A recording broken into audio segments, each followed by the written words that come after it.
எண்களுக்கு இடையே உள்ள தர்க்கவியல் தொடர்பை கொண்டு விடுபட்ட எண்ணை கண்டுபிடிக்க.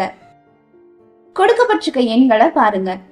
இங்க மேல 2 நம்பர் கொடுத்திருக்காங்க, கீழே 1 நம்பர் கொடுத்திருக்காங்க. மேல இருக்கிற எண்களை விட கீழே இருக்க எண்கள் பெருசா இருக்கு. அப்போ நம்ம மேல இருக்க எண்களை பெருக்கியோ அல்லது கூட்டியோ நம்மளால கீழே இருக்க எண்களை கொண்டு வர முடியும். இந்த முறையை பயன்படுத்தி இந்த கணக்குகளை எப்படி போடுறது அப்படிங்கறத மேம் இப்போ சொல்லி தருவாங்க. முதல் படத்துல பாருங்க, மொத்தம் 3 எண்கள் இருக்கு. இதுல 12ஐயும் 15ஐயும் பெருக்குங்க, 180 கிடைக்குதா?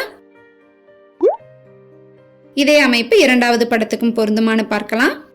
17ஓட 19 பெருக்குனா 323.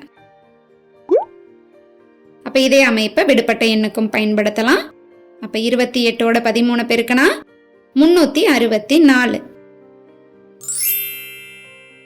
சரியான பதில் ஆப்ஷன் டி, 364.